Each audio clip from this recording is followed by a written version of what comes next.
Once you've completed the selection process and you have an individual map showing your state park boundary, right? So if I zoom out here, you're going to see that the only thing I've got active on my layers right now are the county boundaries and the Shade State Park layer that I just created in the last video.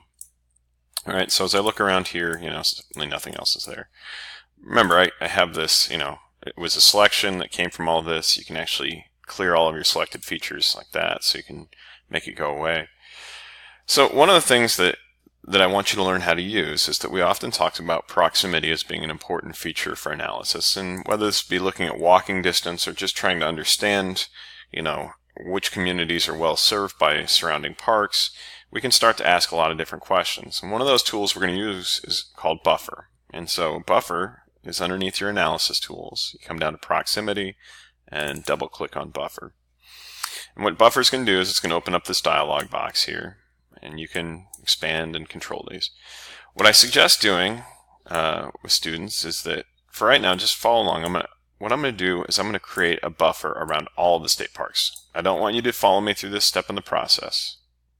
This is just, to show you kind of what we're doing here.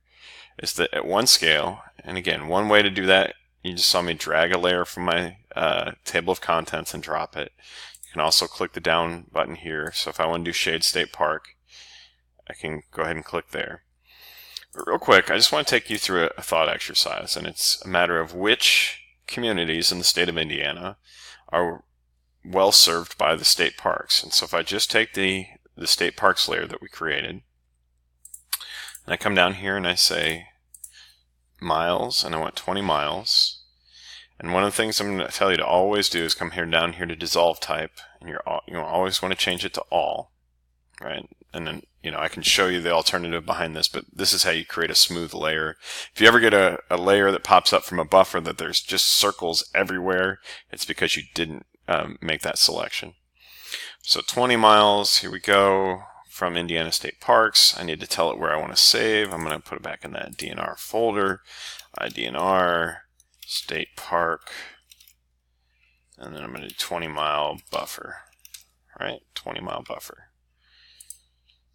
And I'm going to hit OK real quick, and you're going to see it's going to run. So again, you don't have to create this layer for this assignment. What we're going to do here in a second is we're going to run this just for your park, same exact process, 20-mile buffer around the park boundary. Before we went there, I just wanted to do this real quick, which basically is to look at the state of Indiana, pull that down underneath my county boundaries, turn on my populated places map, right? And you can see that some communities, Indianapolis, kind of going up through, what would that be, Anderson, up to Muncie, right? The Fort Wayne area is generally pretty well served. You get up in the kind of the I-65 corridor, the I-80 corridor, pretty well served across the state. Southern part of the state's well served, but there are pockets. There are places that are completely unserved by state parks. And so this is one way we could use this analysis, is that which communities are not being well served by state parks. Here's a layer with all the communities. Here's a layer with a 20-mile buffer around the state parks, right? That would be a good indication that there's some winners and some losers when it comes to access to state parks. The other thing that I guess you should also point out is that the coverage is pretty good. 20 miles is a pretty reasonable distance, and Indiana has parks that are spread out pretty uniformly around the state. If we increase that number, we could go to 40 miles, so anyone within an hour drive of all these state parks, we would cover the whole state of Indiana with that buffer. All right, for right now though, I'm just going to go ahead and turn that Indiana State Parks layer off.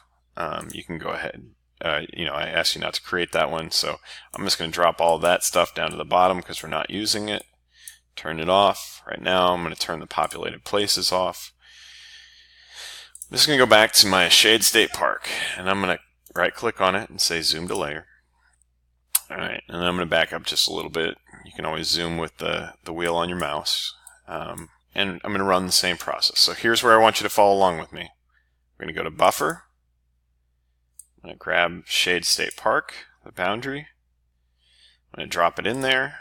I'm going to tell it that I want to save it as Shade State Park. I'm going to do underscore 20 mile buffer. Alright, I've got a name, 20. I've got to change that to miles. And I'm going to dissolve all. There we go.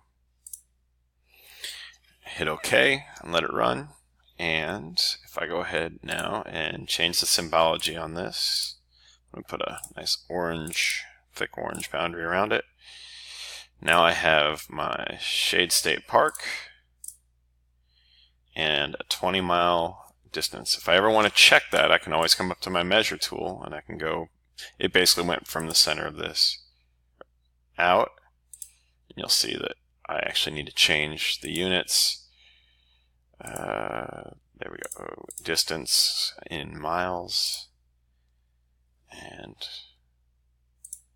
click back. Alright, there we go. Out to there, about roughly 20 miles, right? So it's exactly 20 miles out from the edge of that boundary is what's going on. It's just harder to measure that way. Alright, and with this, where you're at in the process is that this is where we're going to stop with this video. We'll pick up again on the next one. Remember, basically all we did here was just that we went in and we took our boundary layer for our selected state park. We then used the buffer tool for that. We told it where we want it to save. We told it 20 miles. We told it we wanted to dissolve all. And then we hit OK. And that's basically what you need to get out of this video. Alright, we'll catch up again in the next one.